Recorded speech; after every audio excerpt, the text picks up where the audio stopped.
अगर कहानियां सुनने का शौक है तो मैं बताता हूँ। अजय एक सामान्य युवक था जो नौकरी के सिलसिले में शहर में अकेले रहता था। उसे एक सस्ता किराए का कमरा मिला था जो शहर के एक पुराने मोहल्ले में दूसरी मंजिल पर था। मकान मालिक ने उसे समझाया था कि रात के समय बाहर की रोशनी कम होती है, इसलिए वह जल्दी से अपने कमरे में लौट आया करे। अजय को इस बात में कुछ अजीब नहीं लगा।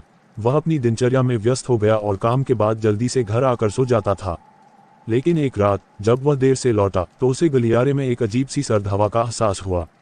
उसे लगा कि शायद वह थका हुआ है, इसलिए उसने इसे नजरअंदाज किया और अपने कमरे में चला गया। अगले कुछ दिन अजय को महसूस होने लगा कि उसके कमरे में कुछ गड़बड़ है।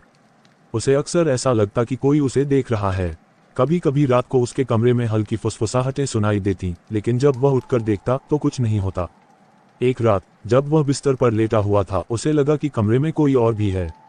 उसने अपनी आंखें खोली और देखा कि एक धुंधली सी आकृति उसके पलंग के पास खड़ी थी। वह स्तब्ध हो गया और उसकी चीख निकलने से पहले ही आकृति गायब हो गई।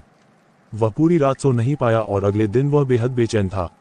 उसने अपने दोस्तों से बात की और वे सब उस रात उसके साथ रुकने का फैसला किया। उन्होंने खाने पीने का सामान लाया और पूरी रात जागते रहने की योजना बनाई। रात होते ही वे सब कमरे में बैठे और माहौल धीरे धीरे गंभीर होने लगा। आधी रात के करीब अचानक कमरे की लाइट बंद हो गई। अंधेरे में वे सब एक दूसरे को ढूंढने लगे। तभी उन्हें वही हल्की फुसफुसाहटें सुनाई देने लगीं। अजय का दिल जोर से धड़कने लगा। फिर उन्हें एक ठंडी हवा का झोंका महसूस हुआ और किसी ने उनके नाम पुकारे। वे सभी घबरा गए और दरवाजे की ओर भागे, लेकिन दरवाजा बंद हो गया था।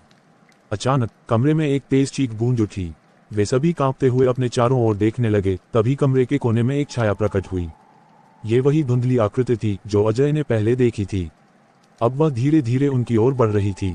उसके चेहरे पर कोई भाव नहीं था, लेकिन उसकी आंखों में भयानक सूनापन था। वे सब दरवाजा पीटने लगे, पर दरवाजा नहीं खुला। छाया अब उनके बेहद करीब थी।